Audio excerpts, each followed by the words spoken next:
Pies from Nowhere: How Georgia Gilmore Sustained the Montgomery Bus Boycott by D. Remedio, illustrated by Laura Freeman.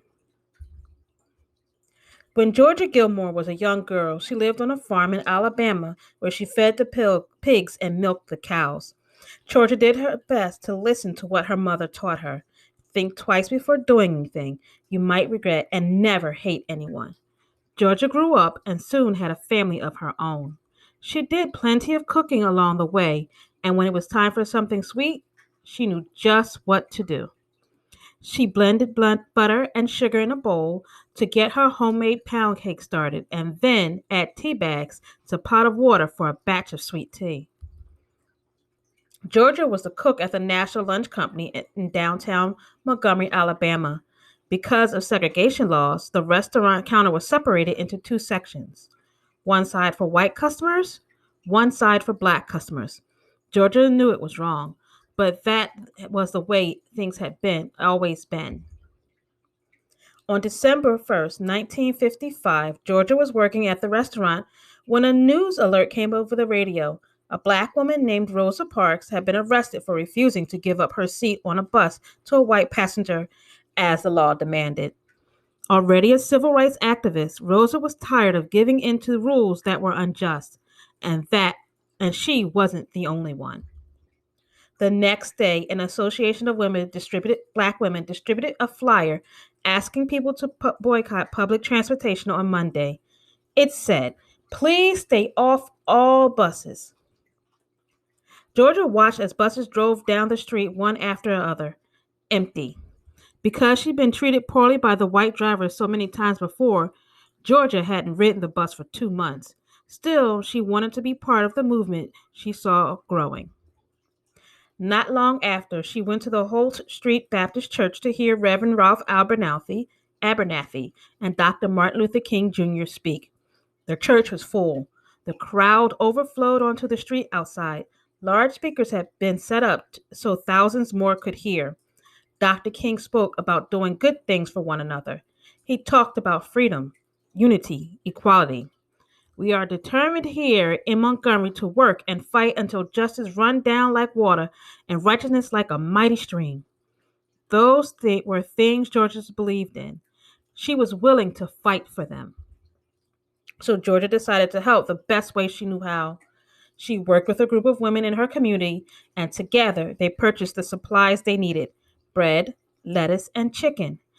Then off they went to cook. The women brought food to the meetings that followed at the church. They sold sandwiches. They sold dinners in their neighborhoods. As the bus boycotters walked and walked, Georgia cooked and cooked. And boy, did the people of Montgomery love her food.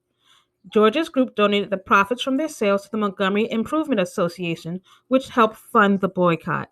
But if anyone had found out these women were involved, they could have lost their jobs. So Georgia ran the operation, and the other women acted as secret helpers. "See, the way I figured it, people always had to eat. So I made the pies," said Georgia. The women sold baked goods to stores, groceries, laundromats, and beauty shops in their neighborhoods, and people paid in cash so they wouldn't be connected to aiding the boycott. Sweet potato pie, peach pie, red velvet cake, 7-Up cake. Only Georgia knew who baked them, and only Georgia knew who bought them. Every Monday and Thursday, Georgia would go early to the boycott strategy meetings at the church. She walked up to the collection plate and announced how much her group was contributing. They were cheering, clapping, and foot stomping. But whenever people asked where the money came from, she remembered her promise to keep it a secret. "Came from nowhere," she'd say. Because of this, her brave group of women bakers became known as the Club from Nowhere. The club not only raised enough to purchase gas for the carpool system that had been set up for the boycott, but they were able to buy station wagons to aid effort to help people get where they needed to go. But Montgomery didn't want their buses continuing to lose money, so the city did what it could stop. The city did what it could to stop protesters and their efforts. Dr. King and 89 others were arrested for their roles in the boycott, and Georgia was called to speak in court about an incident when a bus driver had mistreated her.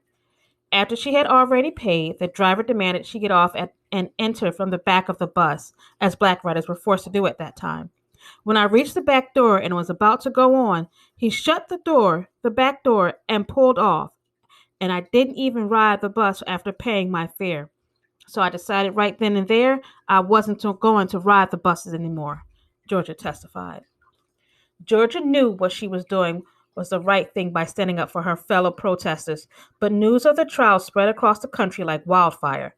When the National Lunch Company found out that she was part of the boycott, she was fired from her job. Georgia was unemployed and raising 6 children on her own. She needed to find a new way to support her family. Dr. King encouraged her to start her own business. All these years you've worked for somebody else. Now it's time for you. Work for yourself, he said. He helped her improve the kitchen in her home, and Georgia got new pots and pans and cooking supplies. Soon got round, and people came to eat at Georgia's.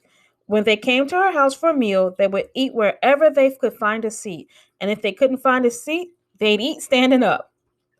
Georgia loved to talk and joke with her customers and friends. Soon enough, there were even long lines to get a meal cooked by her.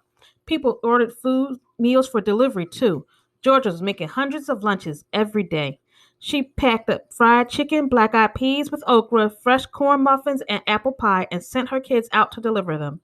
If you were lucky, you might even get her homemade macaroni and cheese. She was providing good food for her community, but she was also bringing the people of the Montgomery together, black and white. Dr. King frequently had meals at Georgia's house. Because she was a big woman with a big personality, he lovingly called her Tiny. And because civil rights leaders knew they could trust Georgia, her home became a place for important and often secret meetings. I just served them and let them talk, she'd say. On November 13, 1956, Georgia was cooking in her kitchen, listening to the music on the radio, when the station interrupted the song to deliver the news. The Supreme Court has declared the segregation on buses were illegal. The boycotters had won.